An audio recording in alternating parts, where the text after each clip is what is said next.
यहाँ पर जीएस की तैयारी कैसे करें। अब देखो जीएस जो है ना कोई बहुत बड़ा चीज़ नहीं है, लेकिन एक तरीके से यूँ समझ लो कि एक पजल है जिसकी गुत्थी कोई सुलझा नहीं पाया है। शुरू में स्ट्रेटजिकली मैं आपको बताऊँ तो यहाँ पर जीएस पढ़ना पड़ेगा। अब जीएस में आपको क्या पढ़ना पड़ेगा, तो सबसे पहले करंट अफेयर, दूसरा अगर हम यहाँ बात करते हैं तो स्टैटिक करना पड़ेगा, तीसरा अगर मेरे भाई यहाँ पर बात करते हैं तो आपके जो सब्जेक्ट हो गए आपको वो पढ़ने पड़ेंगे। सर यकीन मानिए पढ़ना पड़ेगा, मतलब पढ़ना पड़ेगा। हम कारण बताते हैं क्यों। अब इन सब्जेक्ट में आपका हिस्ट्री भी है, इन सब्जेक्ट में आपका पॉलिटी भी है, इन सब्जेक्ट में आपका ज्योग्राफी भी है, इन सब्जेक्ट में अगर हम यहाँ पर बात करते हैं तो आपका हिस्ट्री पॉलिटी ज्योग्राफी इकोनॉमिक्स भी हो जाएगा, और उसके बाद आपका साइंस हो जाएगा। साइंस में आपको यहाँ पर न्यूटन्स के लॉज नहीं पढ़ने हैं, साइंस में यहाँ पर केमिकल रिएक्शंस नहीं पढ़ने हैं, साइंस में यहाँ पर किसी का केमिकल फॉर्मूला नहीं पढ़ना, जो स्टैटिक पार्ट है ना वो पढ़ना है। मुझे भी शुरू में लगा, मैं केमिस्ट्री ऑनर्स का बंदा हूँ, मुझे लगा रहे ऑनर्स किया तेरे भाई ने केमिस्ट्री में लपेट देगा। अब भाई साहब बाद में यहाँ पर पता चला कि यहाँ पर क्वेश्चन ऐसे पूछे जाते हैं कि जो आप एलपीजी गैस अपने घर में रखे हुए हैं, जो घरेलू गैस है, उसमें महक आती है तो किस वजह की आती है, कौन सा केमिकल डाला जाता है। अब ये तो हमारे में पढ़ाया ही नहीं गया। जो सिंदूर औरतें सर में लगाती हैं उस सिंदूर में कौन सा केमिकल है ये बताओ यहाँ पर। ये हमारे केमिस्ट्री ऑनर्स का पार्ट ही नहीं था यार। हमें तो पता नहीं कौन कौन सा रिएक्शन पढ़ाया गया, जो यहाँ कर आके पता चला कि इसकी तो कोई जरूरत ही नहीं है। यहाँ पे बेकिंग सोडा लाइम सोडा से ज़्यादा सवाल यहाँ बनता ही नहीं है। ठीक है, बायोलॉजी में हमने क्या क्या पढ़ लिया, यहाँ पर पूरा का पूरा ग्रंथ पढ़ लिया, मानव शरीर पढ़ लिया, सब कुछ पढ़ लिया, और यहाँ पर ज़्यादा से ज़्यादा विटामिन और ये सब कैल्शियम डेफिशिएंसी के ऊपर क्वेश्चन रह रहे होते हैं। ठीक है, तो ये बड़ा सिंपल सा होता है कि साइंस में बहुत ज़्यादा मेहनत नहीं करनी होती, लिमिटेड इसके अंदर भी जो स्टैटिक पार्ट होते हैं जो नहीं बदलते वो आपको पढ़ना होता है। ठीक है, उसके बाद यहाँ पर ये जो सोर्सेज हो गए भाई, हिस्ट्री इतना प्यारा है, यकीन मानो मात्र 3 पार्ट में बदला है।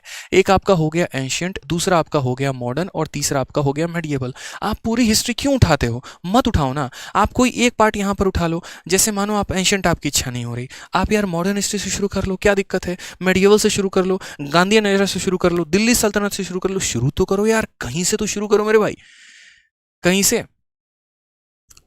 ठीक है, मैंने यहाँ से कई बार उठाने की कोशिश की, सिंधु घाटी सभ्यता, इंडस वैली सिविलाइजेशन, नहीं समझ में आता था, काली बगान और ये क्या क्या लोथल वोथल नहीं समझ में आ रहा था। फिर हमने शुरू किया मॉडर्न से, गांधी नगर से शुरू किया, इन चीज़ों को हम रिलेट कर पा रहे थे।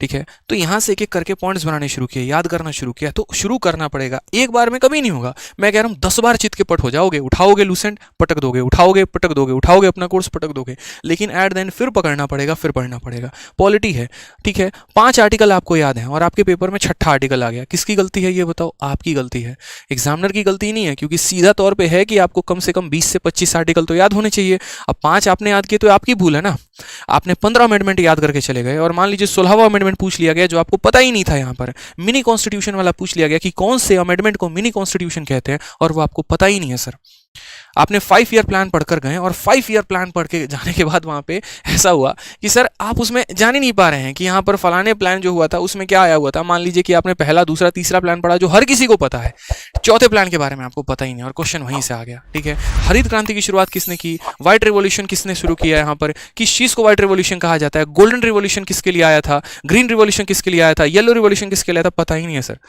कहाँ से क्वेश्चन आएगा। तो ये सारी की सारी चीज़ें जो ना बहुत दिक्कत करने वाली हैं आपको। ज्योग्राफी हो गया, पूरा मानसून अच्छे से पढ़ना है आपको, पर्वत पठार और जो स्टैटिक पार्ट हो गया, ये सारी चीज़ें अच्छे तरीके से कवर करनी है। तो ये डिटेल में आपको पढ़ना पड़ेगा, वन लाइनर से काम नहीं चलने वाला है। ठीक है, अब यहाँ पर आप चाहे तो किसी का कोर्स लेके पढ़ो, चाहे आप यूट्यूब से पढ़ो, चाहे आप किताब से पढ़ो, लेकिन भाई पढ़ना पड़ेगा, मतलब पढ़ना पड़ेगा। यू कांट स्किप, मैं लिटरली बता रहा हूँ, आप स्किप नहीं कर सकते। अब पढ़ लिया तो इसको रिटेन कैसे करें, तो रिटेन मेरे भाई आप यहाँ पर कर सकते हैं क्विज देकर। आप जितना ज़्यादा क्विज देंगे आपके लिए उतना ज़्यादा फायदेमंद होगा, जितना क्विज दोगे ना उतना बेहतरीन है आपके लिए। समझ रहे हैं, यहाँ पे जितना क्विज देंगे उतना बेहतरीन, क्विज से जीके याद होता है। यहाँ स्टैटिक का पार्ट है, अब स्टैटिक भी बहुत बेहतरीन तरीके से, बहुत चैनल्स है सर, बहुत चैनल्स है जिन्होंने ट्रिक के माध्यम से करा रखा है, बहुत चैनल्स है। नोबेल प्राइज़ को कैसे याद करें, हमारे शिवान सर इतना मेहनत करते हैं, आप देखिए एक बार, नीतू ढाका मैडम इतना बढ़िया मेहनत करती हैं, दीपक सर इतना मेहनत करते हैं। आपको जिनका कंटेंट बढ़िया लगता है आप पढ़िए ना, यहाँ पे इतने ऑलरेडी पीडीएफ है, वन लाइनर्स है, यूट्यूब पर, टेलीग्राम पर, हर जगह से सर्कुलेट हो रहा होता है।